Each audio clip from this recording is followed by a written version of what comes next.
Have you ever heard the saying that you are what you eat? There's actually a lot of truth in that. But what a lot of people don't think about when it comes to food is there could in fact actually be witchcraft in it. I made a video a while back talking about love spells and how witches will actually take their DNA, put it in the food, and use that and feed it to the person that they're after in order to cast a spell. This is why you have to be careful about where you eat and what you eat. So we're going to talk about witchcraft in food and in drinks, and we're also going to get into a story of the Bible where this actually happens. So for starters, a quick Google search will actually pull up something called kitchen witchcraft. Witches will make foods with certain intentions and certain energies. So these foods can be made with ingredients that were offered to certain deities. And remember that the Bible tells us not to eat food sacrificed with idols. So you can see that all throughout scripture. And that's because they are actually sacrificing to demons. And while the Bible does say that we know that an idol is nothing, that does not mean that that witchcraft does not affect you. So some of these foods can be made during a ritual, which means that they're performing a ritual as they're preparing the food before they make it. This can also include curses, which means that they invoke a curse over the food, and anybody that receives that food will also receive that curse unto themselves. This is why you have to be careful where you get your food from, and also be careful when people that you don't know or hardly know are offering you food. Especially if it's food that they made, meaning that they cooked it specifically for you. I don't know if that's ever happened to you. It's happened to me where people will come to you and they'll say, hey, I made this for you. I got this for you. Always use caution. If that happens to you and you get a bad feeling about it, just politely say no. So how do you know what foods may in fact have witchcraft? Well, Jesus said that you'll know them by their fruit. So by the fruit of these places, you can tell whether or not they are of God. So let's take a look at a few examples here. Number 1, voodoo donuts. So this has been making its rounds on the internet. I'm sure a lot of people look at it and they say, oh, it's just a joke, but it doesn't look like a joke to me. And remember, when you are receiving whatever is in this food, if there are curses and witchcraft in it, you are receiving that witchcraft. Meaning that if you choose to willingly accept it, you are inviting whatever is in that food into yourself. So while Voodoo Donuts doesn't claim that they actually put witchcraft or voodoo in their food, the logo of Voodoo Donuts is actually a picture of someone called Baron Samedi, which is a figure in Haitian voodoo. This is a spirit known as the spirit of death in Haitian voodoo. That's the actual image on their logo. So that should just tell you the spirit that's operating behind that product. I think that's a clear red flag that you probably shouldn't eat it. All right, number 2, here's another one, liquid death. So the name itself should give it away. But they actually have promotions and commercials where they're inviting in witches and witch doctors to cast spells over the product. They are literally going into the factories and they are casting curses and witchcraft over the liquid death before they actually package it. Even during their Halloween promos, they claimed that their drinks were infused with demons. They said the water was infused with demons. So what does that tell you? Number 3, fast food. So when you see fast food companies promoting burgers known as the Diablo burger, or they're putting demons directly on their packaging, that should be a clear red flag of where that's coming from. That's not coming from God. Now, fast food is bad for you in so many ways already, and companies have already admitted that they put chemicals in the food to make it addictive. But if they're putting chemicals in the food to make you addicted to the food, imagine what they're not telling you that they're putting into it. So remember that Jesus said you will know them by their fruits. One of the easiest ways to spot whether or not the food may in fact have witchcraft in it is look at the symbolism. A lot of these companies that put witchcraft in their food, they put occult symbols all over it. And you could see it in some of these examples that I'm going to show you. So you'll see the occultic symbolism, or they'll flat out tell you. So here's just some examples of some of the places that have the occult symbolism. You can do further research and find out for yourself. But the truth is they are telling you straight up that there is witchcraft in these foods. Okay, so now that we know that there's witchcraft in foods, what we're going to do now is we're going to get into the Bible and we're going to discuss a story where a witch actually did this to one of the kings.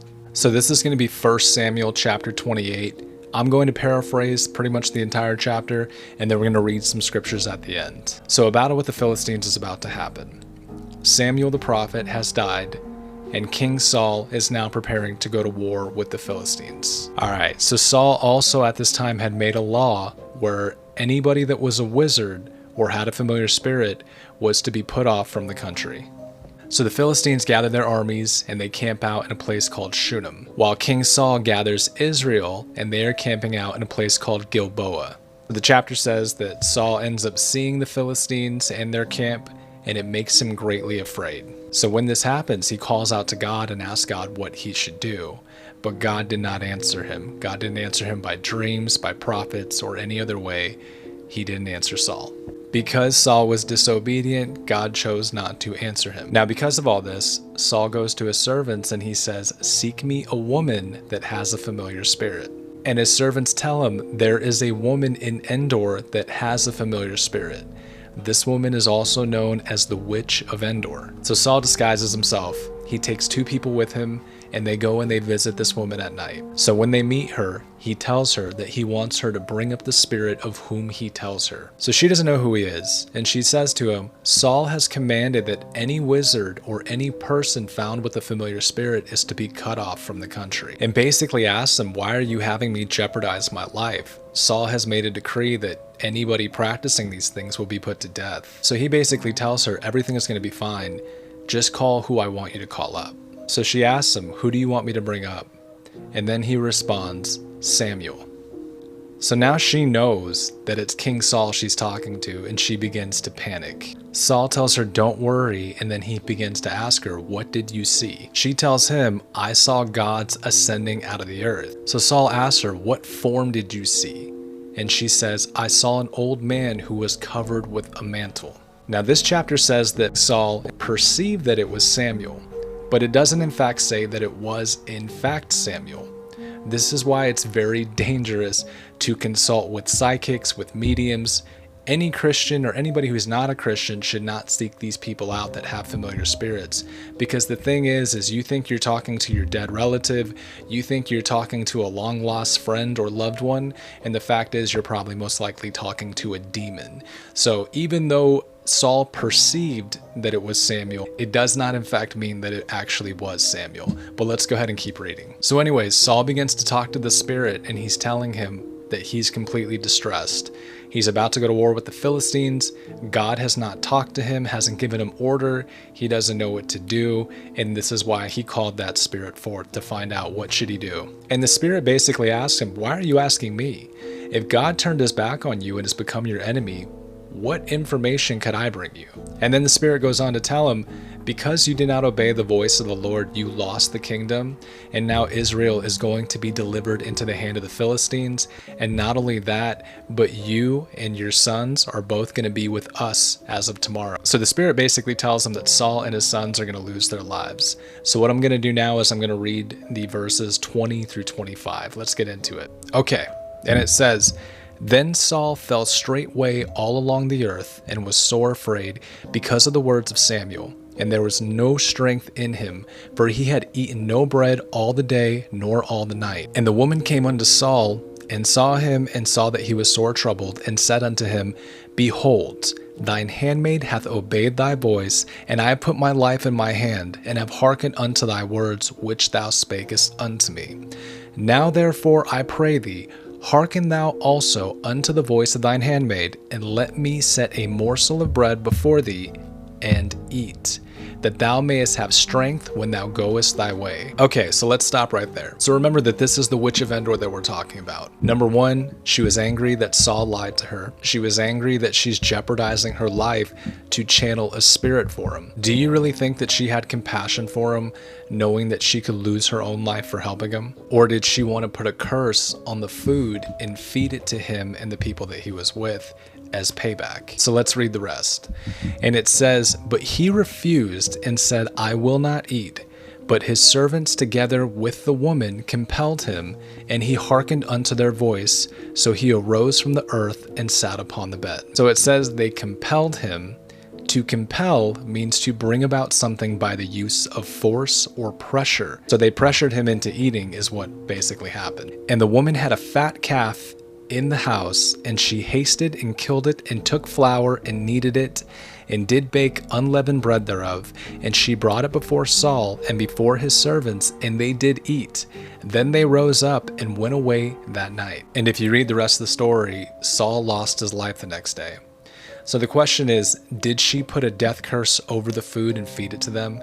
Remember, this is a witch that they were dealing with. Witches do witchcraft, so I wouldn't be surprised if that's exactly what she did as payback for what Saul did to her by even putting her in that situation. So my thoughts also are, why would the Bible even mention that if there was no significance? So again, you have to be careful where you eat and what you eat. So some signs that there may be witchcraft in the food is you might feel sick, you might get dizzy, you might get a really bad headache, like a sudden onset of a headache, you might get brain fog, you might eat that food and later on have nightmares or feel sleep paralysis.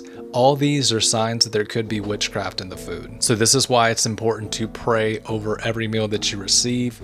Break all hexes, vexes, curses, witchcraft, anything that might be in the food in Jesus' name. But if you get a bad feeling about eating it or receiving it, do yourself a favor. Just don't even eat it. Don't even take it. Give it back. All right, so I hope that edified somebody. Thank you so much for listening. I will continue to make more videos as I'm led. God bless you all and take care.